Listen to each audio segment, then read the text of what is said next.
Miracle Inameti-Archibong. Tell me, what is the one thing you wish you would have known 10 years ago? That I guess a lot of people are just faking it. I think probably down to my upbringing and a lot very cultural, isn't it? We are taught that people in authority are like very knowledgeable. You listen to them, they kind of know. So I grew up always believing if someone was in a higher position, you don't kind of question them, you don't challenge them, and they kind of know what they're doing, and you feel like they had some kind of super knowledge. And then I kind of learned everyone's just blagging it. Everyone, not like in a literal sense, but nobody has 100% answers. And I learned to be like, and that used to fill me with such insecurity. If I go into a meeting, I felt like I had to know everything. I had to know all the answers because I'm a manager now. And I just kind of learned that I don't have to. I can be like, well, I don't know that. I need to go and check, or can we defer that? And that's given me a lot of confidence, because I just used to think I had to know all the answers, and I don't. Yeah, it's a really great bit of insight, isn't it? When you work out that you're not there to know everything, and sometimes just knowing how to find something out is actually just enough, isn't it? Yeah, and it fills you with a lot of confidence, because you're like, when you see job descriptions and you're like, oh, I need to have all. You don't like, yeah. I think it's really filled me with a lot of confidence, freeing up myself to be like, well, I don't have to know everything. No, really good point. And I think if you're listening to this, knowing that not having to know everything, it becomes a superpower, doesn't it? Becoming that just the person who goes, Yeah. I don't know, let me come back to you.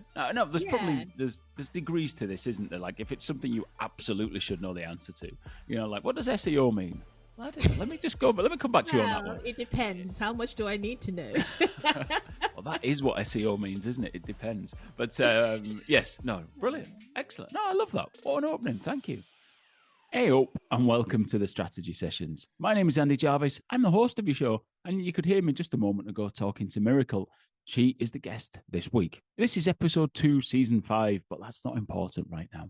What is important is this is the first episode in a Black History Month miniseries.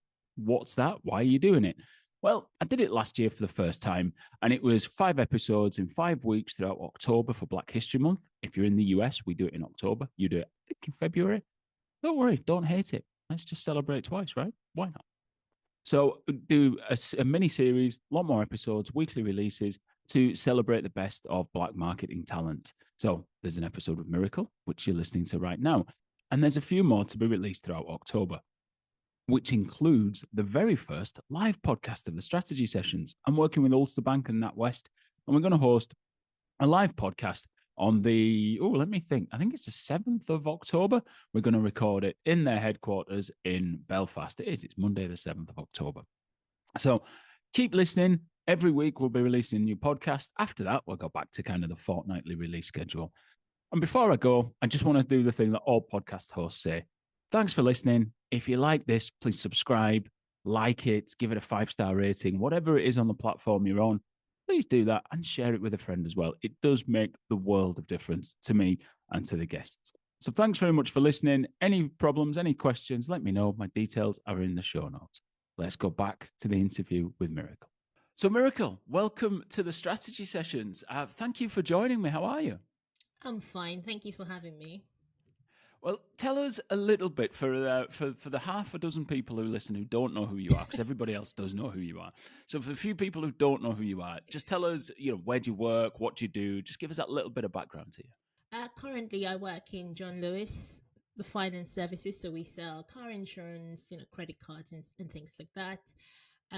As the head of search, and that just means I manage both the SEO and the PPC team. Before that, I worked at Money Supermarket, again, doing a similar thing, just SEO.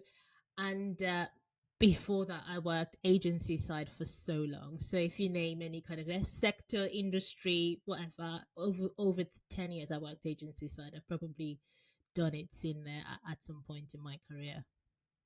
Now, I think anyone who is of a certain vintage, me included, and possibly you, will remember the olden days when the paid team and the SEO team sat in different rooms, maybe at the very nearest they might sit is the opposite end of the same table and throw stuff at each other.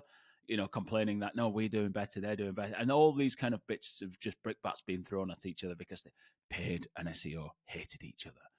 But now they all report into one person. What's sort of driving that change in kind of how organizations are set up, and how have things evolved so that is now the better way to do it? Because there is a lot of dependency, isn't it? And measurement, attribution, those are all the things that are driving. I've seen such a massive correlation between ags and SEO. And if those teams didn't sit on the one acquisition team, I never would have realized how much impact, people's ad performance had on SEO in this industry. So I think it's the measurement, the attribution part. With Google clawing loads of the informations back, we had to find new ways to understand how do we spend our budget impactfully, and having everybody having that central reporting, speaking together. I think those meetings are very insightful because you're like, oh wow, you did this and had this impact, or maybe you should take the budget, maybe we should spend this more. Is having that smart attribution where it's like, if we can't get all the data, how do we use our own internal data to make better decisions? And it's just aiding better decision making. And in financial services, that is a cutthroat industry online, isn't it? So FS is it's a tough world to be in. It's also an exciting world. It's one of those worlds like travel and possibly gambling as well. That if you are in search at your side of the steering wheel, it's actually it's where all the action happens, isn't it? Because it's a busy market. There's lots of people at it. The benefits of being page one or having good ads are huge, and you can see that sort of fairly quickly, can't you? But it's also, as I say, it's cutthroat. So what did you learn when you moved into the FS world, sort of coming from agency side and moving through? What did you find was a bit different when you landed in FS compared to any of the other sectors you'd worked in? Patience. And you say that with the patience of someone who has earned that Oh my the god. hard way. It's like, oh, Uh, patience. just patience. Like you're so used. I was so used to agency side where everything happens immediately, isn't it? Mhm. If you put out a strategy, it's due yesterday, and you're literally like the speed turnaround. And in FS, it's a whole compliance world, and that really, you need patience to like understand the product and understand the regulations and the expectation of the the regulators and all of those things, and integrating that into your strategy. And I think it's the complex world of what a brand can say and a comparison site can say, and a Joe Public that's just running a financial, blog can get away with, Mhm. and being like, oh, why can't we, but this is what, so it's all of those things. I think just understanding the compliance will be, if you're getting into this industry, the compliance will be the biggest bugbear. And then understanding that the brand reputation as well is one of the biggest sellers of a lot of products. There are loads of products that are price sensitive, like car insurance, isn't it? You need a car insurance is something that people just get grumbly because they know that either which way has to pay out. But things like home and pet, where people have more of an emotional pull, they want a brand that they feel will be there in 20 years. And, a pet is like a second child. And so it's understanding the sentiment behind all of those core products, and understanding that the regulatory bit behind all of it, and how you can walk. There is a new regulation that just, well, I think it's been here for a year now plus. It's called consumer duty, where you have to show, you have done the best effort possible to make sure that the consumer understands the information you're giving it, and you're giving the right person the right information. And you're just like, how do I say anything? I can't say we provide Mhm. really good services, because I have to substantiate that. I need to go and do research and explain to to the compliance officer how our service is really good in comparison with other people's service. I would have thought that was ludicrous some years ago. Like writing an article, I would need to substantiate every single thing. So it's been a good learning curve. So about 20% of this podcast listenership comes from America. And just to explain what Miracle said, so when we talk about regulation, that's what governments do to stop companies exploiting customers.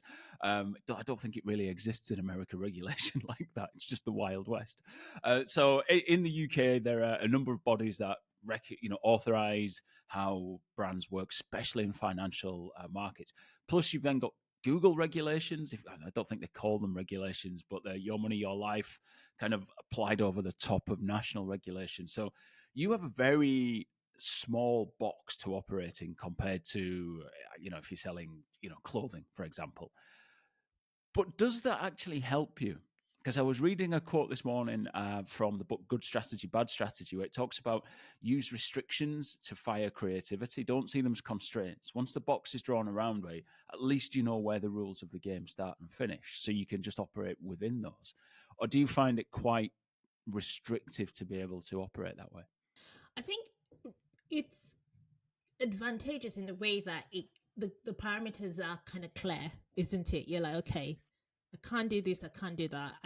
These are the rules, and I can think I don't need to worry about that. And it makes you kind of hyper focused. And then you're thinking, okay, how can I get creative? And also because of the approval chains, you think, okay, how can I work cross functionally to my advantage? How can I take something CRM is doing? How can I take something people like, how can I use one asset in multiple ways that we don't have to go back to compliance and say this and that? And I think it really helps you think out of the box, and you're like, okay, how can we do things in a way that, you know, fits the regulatory box, is creative, and then you're like, less is more. You're not just thinking about chon chon chon. You're like, less is more because we have to do it. Mm-hmm. Because when you think of all these guardrails, you're like, less is more. So I think it helps in that way where you're not just thinking about chon chon chon. You're like, okay, we need to, less is more. We need to do fewer but better, and think about multiple ways we can use it.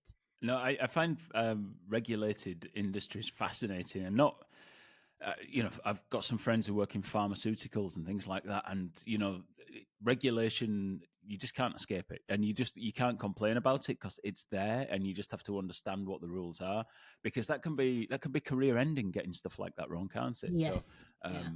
And or limiting at the very least. yeah, So. it can be. I mean, well, there are serious consequences for directors. They can get banned from working in financial services, and then even you as whoever's putting out that thing, you're liable. So if the company gets fined, and it's not Mhm. small amount of it, it's large amount of money, you can.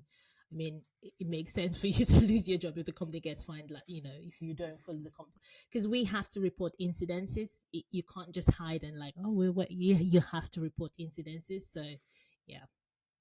And that also, I think, ties in back to what you said earlier about the brand you work for. So, for people outside the UK, John Lewis is, I suppose, the darling of the British high street. It's one of kind of the two or three big pillars of Britain's high street, isn't it? Marks and Spencers are one, John Lewis another. John Lewis also on Waitrose, which is a fairly upmarket supermarket.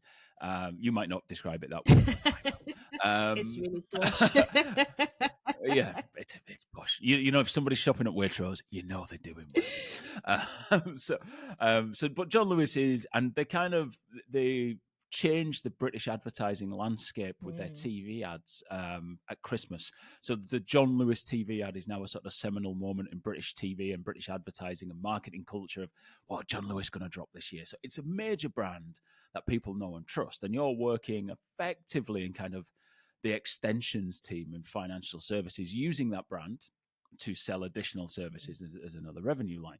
You mentioned things like credit cards, insurance, and things like that. So, how does brand impact what you do in the search team? What does it help? Does it hinder? Do people think, "Oh, John Lewis, why are they trying to sell me credit cards?" How does it all work? I think it really helps. I have to say, we've seen all the Google leak documents, and Google kind of confirming what everyone's kind of suspected, isn't it? With information overload, it's so difficult for Google to filter out the weed from a well-established brand. It's a very easy way of establishing authority and trust, and I think that's one of the advantages that we have, is that we have that brand authority piggybacking off the larger brand. However, that brand authority is for retail, it's not for financial Mhm. services, and that's what we're then trying to build up. And with that brand as well comes an expectation, because it's a very loved brand. People Mhm. expect us to do better, and when I say better, they expect us to do 150% more than anybody else in the industry is doing. So I think we have that pressure of the brand reputation lifting us up and kind of almost like, oh my god, what we, we have to be squeaker than squeak, whiter than white. We have to, customers expect us to be there for them, picking up calls, servicing them, because we are known for great customer services in any way outside of the digital Yep. space. They expect to see us in person. So it's a twofold thing. Yes, it does help. I'm not going to deny that it helps. It does help, but with it comes a lot of expectation.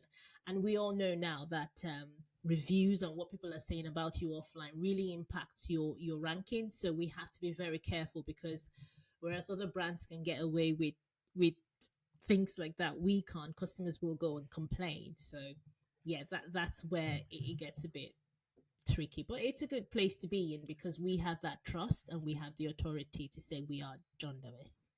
And the changes that Google have made over the last number of years, the sort of direction of travel that they've gone, seemingly from the Google leaks and some of the analysis I've seen from it, I'm not going to say I've trolled through them myself. I didn't really understand most of it, if I'm honest. But from the analysis I've seen, it seems to favour current results in search seem to favour bigger brands. It's hard for you to say if you've seen that filter through, but in terms of how financial services, especially where the problems if Google get that wrong and start listing, unscrupulous providers at the top of the search, it's quite high for them to do. So they're leaning more into brands. So piggybacking off the back of a major high street brand like John Lewis must give you a starting point that's way above, say, a startup or somebody new coming into the sector. I wouldn't say that. I would say the advantage we have is that because people know the brand, we have brand search. And so we have that brand demand where people search and become aware of our other products. But in terms of financial service, we are on the same playing field, because part of the things that was in that document, right, whether Google's not confirmed or denied, but part of the things that was in that document was the topical authority, which again we have for retail and we don't have, and we are building up for financial services. So it's that, yes, you have brand, and so we will have brand search, and from there we'll get more brand awareness, but we still have to fight really hard for those generic keywords in a very competitive market, because that topical authority is something that we are building up for financial services. And we started off by saying how hugely competitive financial services is. So that then takes me through to something you mentioned right at the very beginning. You talked about attribution and how that's getting harder, and you're using your own data and things like that to be able to do it. But more a generic point rather than how you do it at John Lewis. Things have changed over the last number of years in terms of attribution.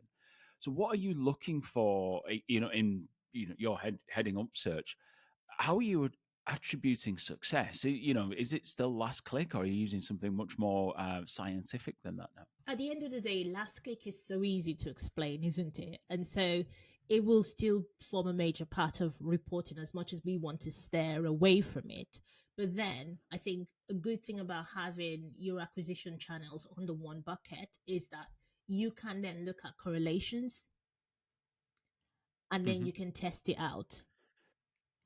And so that will give you like a better indication of how, okay, where you should spend your budget. And I think that's where a lot of companies are moving into, in terms of like looking at that correlation, or getting information from first party data and actually asking your customers and seeing their behavior. So there are loads of data sources now that, apart from last click, but I think I'm very much focused on trends and correlations, and then finding those things, isolating it out, testing it, and then rolling it out on a bigger scale. And are you finding then, as you're sort of progressing through your career and sort of coming out of agencies and moving in house into roles like that, that the being able to interrogate that data maybe even more than you used to do, is that kind of a bigger skill set now that you need in your role to be more in tune with the data? I know SEO and paid has always been data heavy, but do you feel it's getting more that way as we try and understand, because we don't have the full picture anymore? I think interrogating what it means, but less, but not at a granular level. I think at Mm-hmm. agency we focus so much at the granular level, kind of breaking things down and I was listening. I can't remember where I heard it, but I was listening to a podcast about a CEO when he was doing a presentation, and he said the mistake: if you give people like Excel level data, you'll get Excel level questions, and then people will focus on like is row 5, 6, 7 that, and they forget the overall meaning. So I think what I'm interrogating is, what does this mean? What's the overall meaning? And does this metric, the way we're interpreting this metric, is it the right way? Things like that, less than the granular data. I'm looking more at trends and trying to get like a holistic picture and get that that one line that I can tell a stakeholder that they'll understand. That's where I'm going more with the data. Yeah. If the data is saying too many things, people get confused, and I'm like, let's pause. Let's say, what is the 1, 2, 3 lessons we want people to take away from this? Can those lessons be interrogated? Like if I ask you questions around it, can you answer it? How true is that? And that's more of what I'm focusing on. What is the story, and how can this story hold up to scrutiny? No, that's brilliant. I think this time last year I had Thierry Ngutagore on the podcast. He works in agencies, but he's a data guy, and he made the point. He was saying that he hates giving people access to dashboards, Oh, and he's like, it's not because I don't want them to see the data, but it's effectively sort of delegating the data problem to them. And I'd much, and go, oh, here's a few things you can look at. I'd much rather someone comes and say, not tell me what data you need, but tell me what question you're answering, and I'll come and add my value or my team's value to you for that.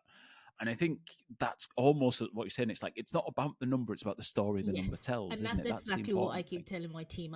I say, what are you working on? And someone say, oh, I've been pulling this, that. And I'm like, what is the person trying to say? What's the question? What are Mhm. they trying to solve for? I think always start from there. So what are you trying to answer?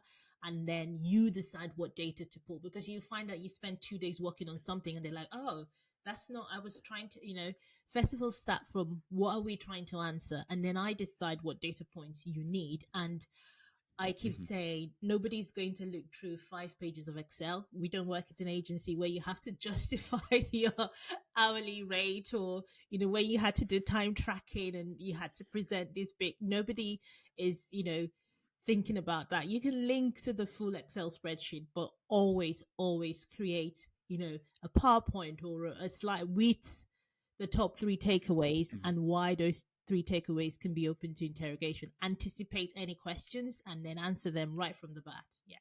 I remember one of the first strategies I ever delivered. Now, it was a digital strategy, and I could bore you with why I don't think you should ever have a digital strategy, but that's a different thing. Not in marketing, but anyway, it was a digital marketing strategy, and I think there was something like a 66-page PowerPoint presentation and about a 90-page document, Oh, wow. and we kind of battered the clients into submission with this presentation for 2 hours, and then left them a document, and then went, we'll be back in touch if you got any questions. And weirdly, no one had any questions, and nobody read the document that we left. Amazing, that, wasn't it? That was a decade ago. Like, now my strategy documents are about 6 or 7 pages, and the real bit that you need is mostly on the first 2 pages. That's it, and I could probably get that on one if I just condense some of the formatting. So, but it takes a little bit of experience to understand that and to realize that the strength isn't in the volume of stuff you present; it's in just giving them the 3 things they need to know. That takes a little bit of time and expertise and skill. That's probably the one thing I wish I'd have known 10 years ago. Stop giving people 400 pages when 3 will do. Yeah, simplicity is key, and that's one of the key. I love that simplicity is key, because I had some stats on like the average CEO spends like 5 days of their week like going through PowerPoint, and they don't need any more. And I realize if people don't understand what you're saying, especially in like a massive meeting, they're not going to ask questions, because nobody wants to look stupid, isn't it? And if they don't understand, you're not going to get buy-in. They are the If they Mhm. own the budget, you're just not going to get the buy-in, and everyone will just keep coming like, yeah, yeah, yeah. All right, thank you so much, and that will be it. The more engaged your audience are, if you keep it simple, make sure everyone understands that way. They ask questions, they're engaged. You're more likely to get buy-in. I hate acronyms as well. Absolutely hate. I use them occasionally, but so many times people talk in just 3 letters: SEOs, PPCs, CTAs, ever. And you're like, are you 100% sure everybody knows what all of these terms mean? And sometimes, you might be sat in a room where you know that is the case. But the number of times I've been sat, especially when you get people from slightly outside of your team come into a meeting, don't assume that. Yeah. Just get back to this, and say, this is what that, at least explain it if you're going to carry on using it. It just drives me wild, that. And I think that boiling it down to its simplest point is where we need to get to much more. Yep. I tell people, I say to my team, I was like, if you send that slide and you need to be there to present it before anyone understands it, you probably haven't, you need either like a summary slide, or you need to rethink the information you're sending out, because you're not going to be there to represent it. Somebody else is going to be passed on, it's passed on. So you need to make sure that your own interpretation of those numbers is stamped on that slide. It sounds like you spend an awful lot of your time on the people and the coaching side of the job as much as you do on the technical side of the job. Yes, I do. I think that's the side I enjoy the most. I enjoy building confidence in people. I enjoy seeing people grow. I enjoy the mentorship side of it. I really enjoy that. And I guess I'm also learning, isn't it? I'm doing a level 7, which is like the equivalent of a master's strategic leadership course in like Condell Imperial College. I should know where I'm studying. But anyway, I think part of the key things I'm learning is understanding your value as a leader. And it's not in the implementation. Like, I know sometimes if you have a small team, I don't, I have a big team and I have capable people. So I'm learning to delegate and understand my value, and the fact that, it boils down to me kind of understanding that I don't have to have all the answers. I don't, the CEO doesn't know SEO, and he or she is the CEO. So it's all of those things, and learning my value is in training up people, giving them, the skills to, and that way I can kind of, I can expand, I can do more things rather than everything being funneled through me. So yeah. So you mentioned that you're studying at Imperial College. Or you think it's Imperial College anyway. Imperial Business College, I think. But you're studying in strategic leadership, and prior to that, you studied for an MA in digital media at London Met University, and before that, you did a BA in theatre arts at the University of Calabar, which is a new one to me. Let's just take it step by step going backwards. So you've told us a bit about the strategic leadership, your MA in digital media. So London Met University. Why did you think, I'm going back to get a postgrad? What took you that way? So I have to go a step back and go back to my first degree, which was theatre art. And I'm so far from what I originally started out as. I wanted to be a producer. I wanted to make documentary. I wanted to make films. And then I wanted to be an actress. And then I thought, no, it's more interesting to be in charge and be the one kind of directing people about. So I'm going to go into post-production. And then I started looking for a course that wasn't film, but had a bit of editing and marketing and stuff like that. And that was why I chose, the MA in digital media. And I sort of came here and then kind of fell into marketing and then stayed there. That's it. And you crushed all your dreams. So 18-year-old Miracle's still in there somewhere going, I just want to be a star. And I know. That's never why I do mind. public speaking. Show me the ROAS. That's why I do public speaking. I'm just like, look at me. Look at me. Listen, my wife refers to how I behave in the hour after I've been on stage as my show pony stage. She goes on stage and you're like, oh, look at you, you show pony, galloping around, talking to everybody. Such is life, right? Such is life. If someone's got to be the star, I'm the Miracle. So it might as well be me. Hey. So we'll come to the public speaking in a minute, and the stage show that you have. Theatre art in Nigeria. So tell us, first of all, Calabar. I had to Google it because I was like, oh, I've never heard of this. So just give us a kind of geographical sense of where it is in Nigeria. It's in the south of Nigeria. So I come from one of the minority states in Nigeria. So yeah, it's in the south. Gotcha. And it's coastal, isn't it? It's not far from the coast, it's coastal. Anyway. It's very coastal. Yeah. So you studied there, and sort of your first university experience was in the great Nigerian educational system. You then flipped and did your postgrad and MA at London Met University. what's the difference between how the sort of the Nigerian experience is in Nigeria studying compared to in London? You know, is it, are universities broadly the same? Is there a very different ethos to them? Oh, there is a very different ethos to them. They're very yin and yang, as I alluded to when I first started, when we started the podcast, about the way authority is a big thing, and that also goes Mm. into our learning system. It's a rota system of learning where whatever your lecturer tells you, they expect you to give them back. They're not really big on critical thinking, isn't it? It's like, yeah. So it was like, yeah, our lecturers sold handbooks. They expected you to like respond to the question exactly with what they told you and not add your own into it. And I think coming here, when I migrated to the UK, I found I did struggle, because then I will, go to class and I'll be like, oh, okay, yeah, this is what the lecturer said about blah blah blah, and I would like just literally pour that out and be like, yeah, I Mm. should get an A, and be like, no, what do you think about this? What do you need to challenge it more?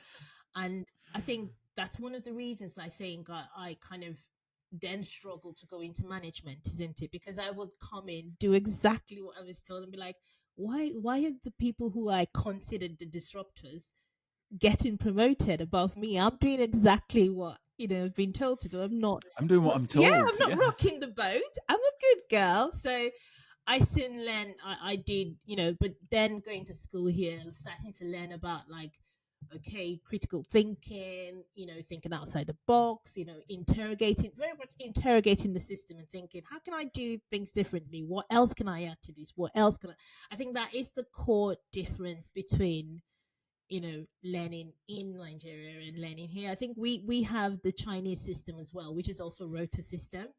So we have a rota Mhm. system of learning, and that's Yeah, it's fascinating because I lecture at Liverpool John Moores University on the postgrad program. There's a lot of international students there, and you do notice the cultural differences coming in. So it's a lot of students from India, Pakistan, Bangladesh, a lot of students from North Africa, Morocco, Tunisia, mostly Egypt, mostly Moroccan and Tunisian, and then a kind of smattering of people from all sorts of places around the world. But noticeably, the students from India and Pakistan and Bangladesh refer to me exclusively as professor.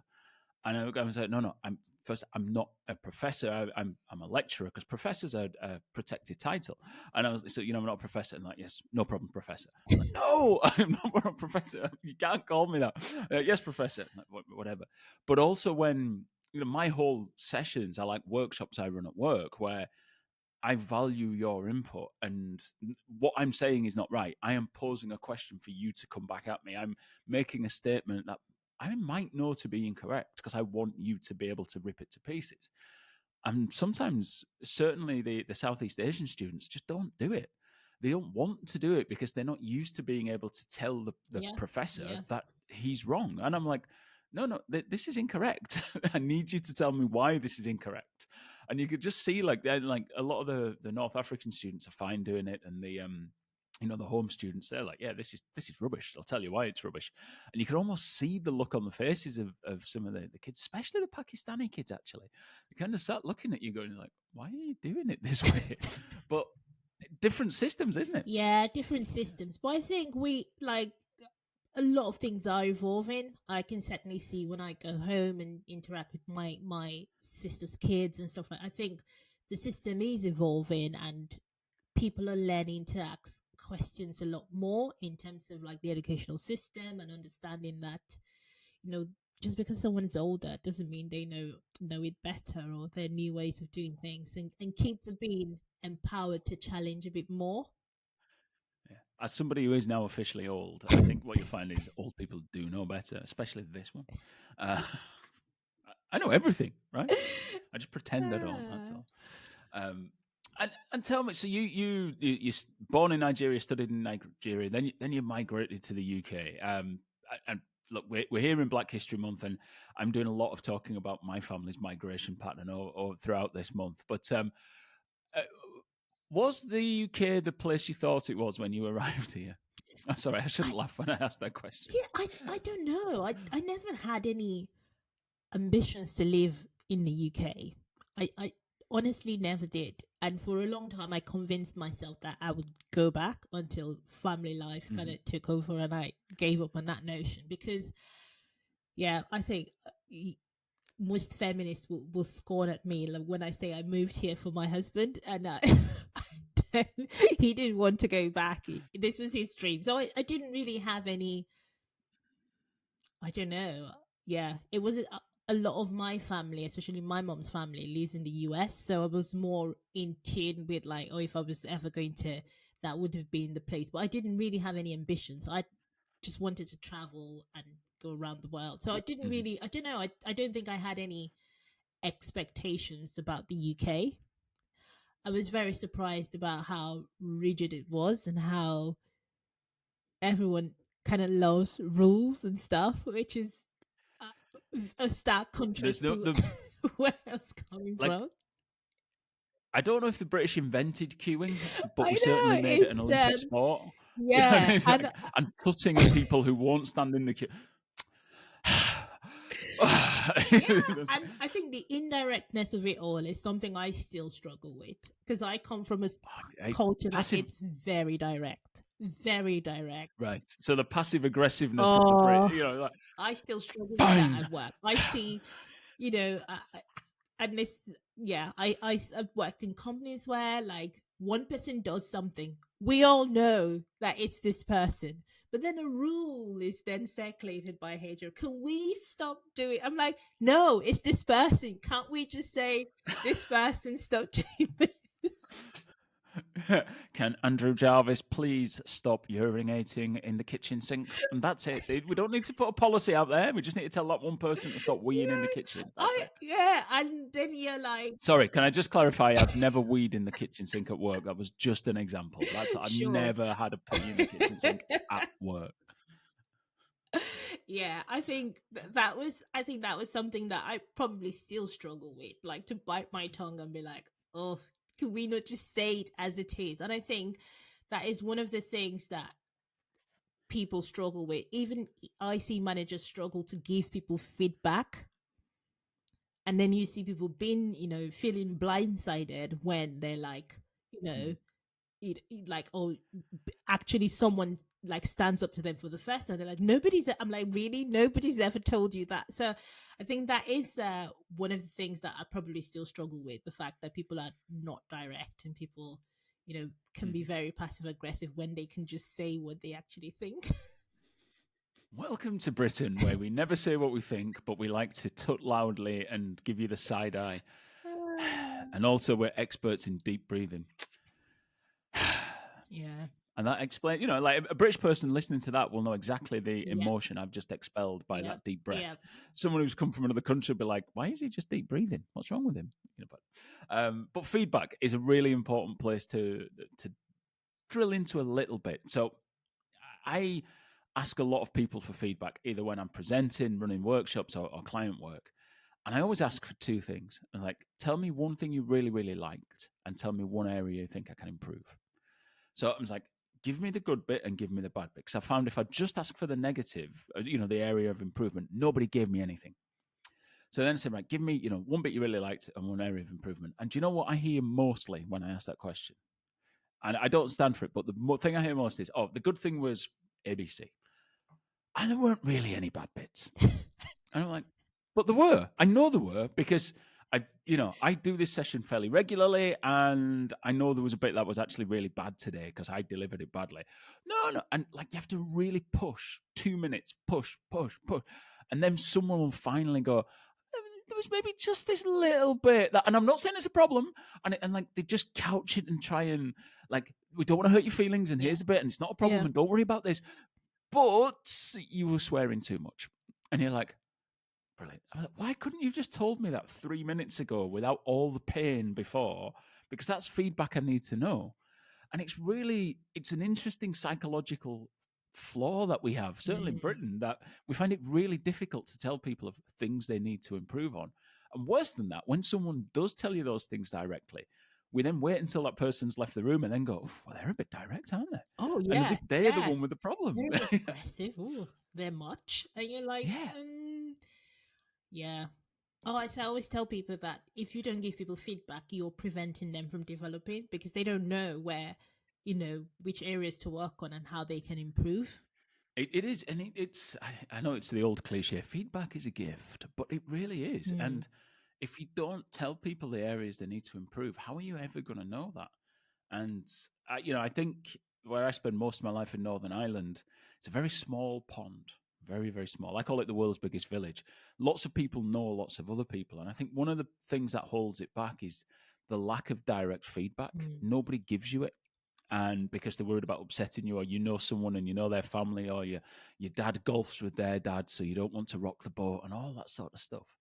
And I think people miss out on that direct feedback of that wasn't good enough. You need to improve that, Yeah. because if nobody tells you that, yeah. So I'm going to put you on the spot now. We're talking about feedback. What's the best bit of feedback you've ever been given that has helped you improve? uh, I don't know if I would say feedback or advice, but it was someone who mentored me told me that meetings are not the best place to get buy-in.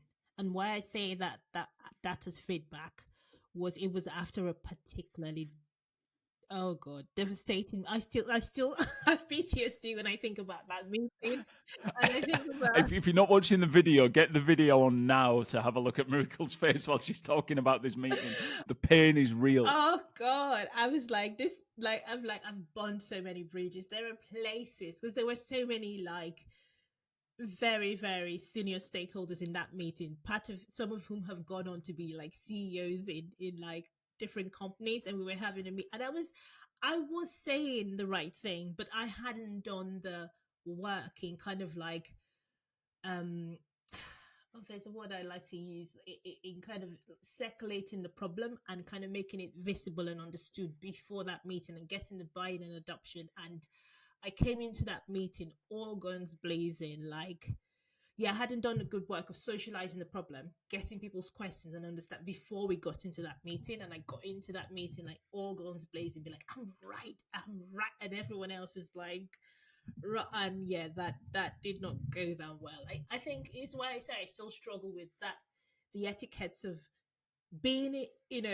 being indirect was still saying exactly conveying your point. It's a very Being direct while you're being yeah, indirect. And being yeah, direct. Well, you're still it's a very fine balance that I am still, learning. But that was and he was just like, how did that go? And I was like, terrible. And he was like, yeah, you need to know that, this is not the place, especially with such senior stakeholders who they don't want to look like, so you have to be really careful in terms of like socializing the problem, speaking to them one on one, understanding their pain points and where they, and then bringing that all in together in your presentation so that you have identified where everyone can kind of like identify what their problem is. You're solving the problem for everyone rather than just solving the problem for yourself. can you even get to being senior in an organization if you haven't had a meeting that has been an absolute disaster in your earlier days? I remember a meeting with the new chairman of an organization I worked at where I'd kind of blasely written off about 30% of our income as being in permanent decline. Therefore, let's not worry about it and just talk about something else that was more interesting and exciting. And when he wanted to really focus on why that 30% was in decline, I was like, no, don't worry about it. It's declining. Let's focus on this. At which point, all I remember from that meeting was just thinking, I just want to die and I want the world to open up and swallow me whole and never have to see this person again, because he just went through me. Just explained, not personally, but just in a really direct way, why my whole approach to this was incorrect, why I was underprepared for that meeting, and why I should never ever turn up to a board meeting again that poorly prepared, and maybe I should leave and go and prepare for the next one and come back in a month's time. I don't think I've ever worked as much in that following month, and at the end of the following board meeting, I did actually get a note from him saying, "Well done." Oh, So God. but that experience, like, I don't go places unprepared now, and that all comes from that one experience. Because I used to wing a lot of stuff. Now I just look like I wing it. I don't, and there's a load of preparation goes into making it look like I'm making it up as I go along. I promise you. Yeah. But that meeting is still paining me now. I still wake up every now and again like, I don't like climb up. Oh, that's Yeah, I think it does build on like the importance of stakeholder management and building those stakeholder relationship as a massive skill, especially when you get into senior management. It's Mhm. it's something you can't escape from, isn't it? So let's, before we finish, I want to move on to the other thing that you mentioned, and I said we'd come back to, which is about your public speaking. We met initially, maybe in 2017, about Search Love, Yes. on the community speakers thing, and then since then you've gone around the world to sort of speak at events and talk about search and stuff like that. But you love it by the sounds of it. And from watching you, you can see that you love it. Is it just the stage bit of it that you love, or do you love the art of putting the presentations together? Or what is it that you really get a kick from? I love the adoration. I love people saying you're smart. It's why we all do it, really. I think for me, it's about making information simple. And that's really, to be honest, because as you can see from my history, I came from theatre arts and I came into the industry. Now the industry is all about AI, isn't it? But I came into the industry when everyone was saying you need to be a developer, you need to learn how to code, you need to. And I talked to a lot of people that made me feel very small because they shared information in the way just not to make you understand, but just to sound intelligent and to make you feel like this is something that's way out of your league. And that Yep. really got to me. That to me felt like a challenge, and I was like, no, like I am going to make it that everyone feels that this is accessible and everyone can, digest this information. You don't need to be, you don't need to have an IQ of, now I don't know what IQ measures are. But I think over 100's a good one. I don't really know, but yeah, over 100. but yeah. That's what Google's for. What is a high IQ? Google says 130 or more is considered. Okay. Um, Very superior intelligence is 120 to 140. Okay, There you go. cool. But and that's why that's why I just started giving talks. I think I used to give technical talks back in the day because I just wanted to show people that you didn't need to be a developer or know how to code, and I think the greatest compliment I've ever gotten is someone reach out to me and say, I need you to deliver a training because you took a complex topic and you broke it down so easily that everybody in the room got it. And that was the first time I've seen that everyone gets so excited about SEO. And to me, that was like better than anything anyone's ever said to me because that's my goal. I still maybe have to question that. I mean, do people really get excited about SEO? And if they are, are they people you want to be in a room with? I don't know. I think it depends on how you put I'm only kidding, SEO it. fans. I'm only kidding. Sorry. uh, Big up the SEO. Love the community. Big up SEO fans. Sorry. I'm probably going to get death threats now for saying that answer. But that's okay. That's all right. Cancelled in the SEO community. It's okay. Miracle, quick, let's move this on. Right, before I do get cancelled, tell me, what are you reading right now? What would you recommend people read, or a podcast they listen to? People who've kind of stayed this far in the show, what resource would you recommend for them? in another life, or as my second wave, when that second wave comes, I would love to be a therapist, especially like a walk therapist who kind of understands the relationship. Because one of the things I see a lot of is, people say, oh, you bring a separate self to work. But a lot of the ways that we receive feedback and take feedback is all about how we grew up, what part were we in the family. That transference is always, transference is saying that everything that's kind of happened to you along the way, you kind of bring it into your understanding of what's happening now. And so I am fascinated by that, and I have a level 4 qualification in counseling, and so I am obsessed with, that's my dream is to finish my qualification and become a full therapist and start seeing patients. And so I'm literally knee deep in so many therapy books. Like my favorite now that I just finished reading is Every Family Has a Story. And Okay. you probably have to Google who wrote that because, as you can see, my brain That's sort all of right. drops I all shall the find the information. link. That's okay.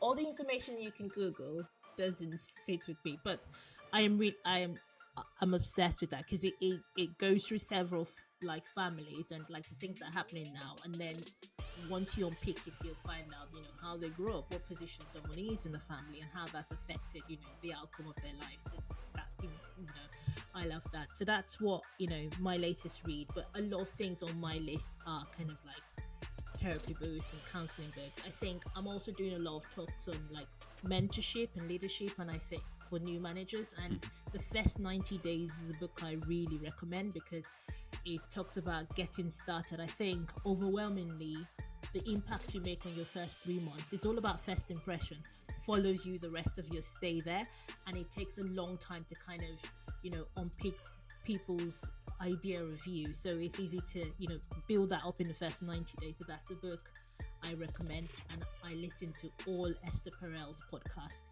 I mean, I recommend people listen to the one about work, which is How's Work, where she unpicks like different founders or like just people having problem at work, and then you'll soon see it has to do with like family upbringing. So I'm fascinated by things like that, and that's the kind of things I listen to. I also listen to comedy. I just wanted to shout this out because I'm sure you'll have a lot of Irish listeners, but I'm obsessed with Joanne McNally. I listen to her podcast with Vogue Williams. Like, that's my weekly go-to to unwind. Well, I shall put links to the show notes in all of those for all of those things. Miracle, thank you very much for your time this morning. Thank you for having me. It's been fun. Thanks a lot. We'll talk to you soon. All right then. Cheers.